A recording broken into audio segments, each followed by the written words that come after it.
Kisah Anak-anak Flopsy Kelinci, karangan Patrick Potter. Kata orang, makan terlalu banyak selada bisa membuat mengantuk. Aku belum pernah mengantuk setelah makan selada, tetapi aku kan bukan kelinci. Selada-selada itu jelas membuat mengantuk anak-anak Flopsy. Setelah Benyamin kelinci dewasa, dia menikah dengan sepupunya Flopsy. Mereka punya banyak anak dan semuanya sangat boros dan periang. Aku tak ingat satu persatu nama anak-anak mereka. Mereka biasanya disebut anak-anak Flopsy. Karena mereka selalu kekurangan makanan, Benyamin biasanya meminjam kubis dari kakak Flopsy, Peter Kelinci, yang punya kebun sayur. Kadang-kadang, Peter Kelinci tak punya kubis yang bisa dipinjamkan. Kalau ini terjadi, anak-anak Flopsy menyeberang padang ke gundukan sampah di lubang di luar kebun Pak McGregor. Sampah Pak McGregor beragam isinya. Ada kaleng selai dan kantong kertas, dan gundukan potongan rumput dari mesin pemotong yang selalu terasa berminyak, dan ketimun busuk, dan 1 atau 2 sepatu bot usang. Pada suatu hari, asyiknya, ada seonggok selada yang kelewat tua yang telah berbunga. Anak-anak Flopsy makan selada sampai kekenyangan. Setelah itu, satu demi satu mengantuk dan berbaring di atas padang yang baru dipotong rumputnya. Benyamin tidak diserang kantuk sehebat anak-anaknya. Sebelum tertidur, dia masih cukup segar untuk mengerudungkan kantong kertas di kepalanya, supaya tidak dikerumuni lalat. Kelinci-kelinci kecil anak-anak Flopsy tidur nyenyak dalam hangatnya sinar matahari. Dari kebun di balik padang terdengar derum mesin pemotong rumput. Kumbang-kumbang berdengung di sekitar tembok, dan seekor tikus kecil mencari makan di antara kaleng-kaleng selai. Aku bisa memberitahumu siapa namanya. Dia Thomas Sinah Tittlemaus, seekor tikus hutan dengan ekor panjang.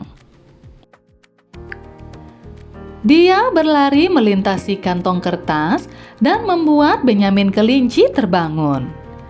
Si tikus minta maaf dan berkata bahwa dia kenal Peter Kelinci.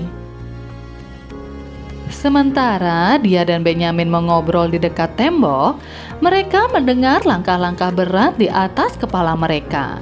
Dan mendadak Pak McGregor menuang sekarung potongan rumput di atas anak-anak Flopsy yang tertidur. Benyamin menyelinap masuk ke dalam kantong kertasnya. Si tikus bersembunyi di dalam kaleng selai. Kelinci-kelinci kecil tersenyum manis dalam tidur mereka, dalam guyuran rumput. Mereka tidak terbangun karena selada tadi benar-benar membuat mereka sangat mengantuk. Mereka bermimpi bahwa ibu mereka, Flopsy, menyelimuti mereka di atas tempat tidur jerami. Pak McGregor memandang ke bawah setelah mengosongkan karungnya. Dia melihat beberapa ujung telinga coklat yang lucu mencuat dari potongan rumput. Dia memandang ujung-ujung telinga itu selama beberapa waktu. Akhirnya, seekor lalat hinggap pada salah satunya dan ujung telinga itu bergerak. Pak McGregor turun ke dalam lubang sampah. 1, 2, 3, 4, 5, 6 kelinci kecil, katanya seraya memasukkan mereka ke dalam karungnya. Anak-anak Flopsy bermimpi bahwa ibu mereka membalik mereka di atas tempat tidur.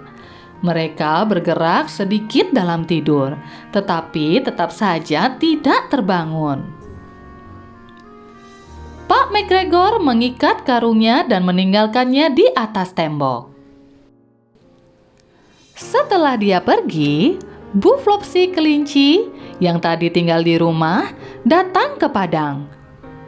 Dia memandang karung itu dengan curiga. Dalam hati bertanya-tanya kemana suami dan anak-anaknya. Kemudian si tikus keluar dari dalam kaleng selainya, dan Benyamin mencabut kantong kertas dari kepalanya, dan mereka menceritakan musibah itu. Benyamin dan Flopsy putus asa. Mereka tidak dapat melepas ikatan tali karung. Tetapi Bu Titelmaus banyak akalnya. Dia menggerigiti bagian bawah karung itu sampai berlubang. Anak-anak kelinci itu ditarik keluar dari dalam karung dan dicubit agar bangun. Orang tua mereka mengisi karung kosong itu dengan 3 ketimun busuk, sikat tua, dan 2 lobak layu. Kemudian mereka semua bersembunyi di dalam semak dan menunggu Pak McGregor. Pak McGregor kembali dan mengangkat karung itu, membawanya pergi. Dia menentengnya dengan satu tangan, tampaknya agak berat. Anak-anak Flopsy mengikuti dalam jarak yang aman. Mereka melihat Pak McGregor masuk ke rumahnya, dan kemudian mereka mengendap-endap ke jendela untuk mendengarkan.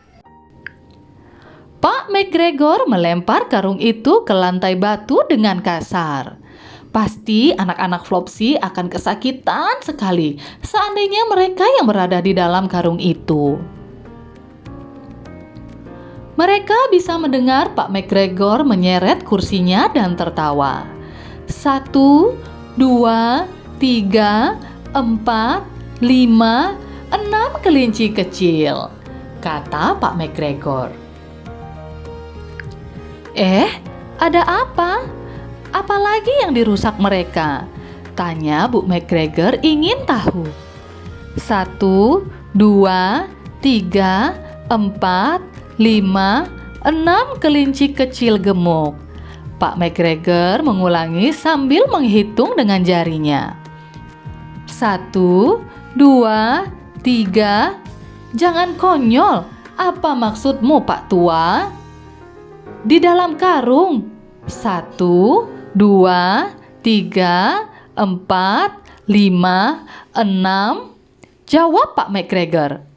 Anak bungsu Flopsy memanjat ke ambang jendela.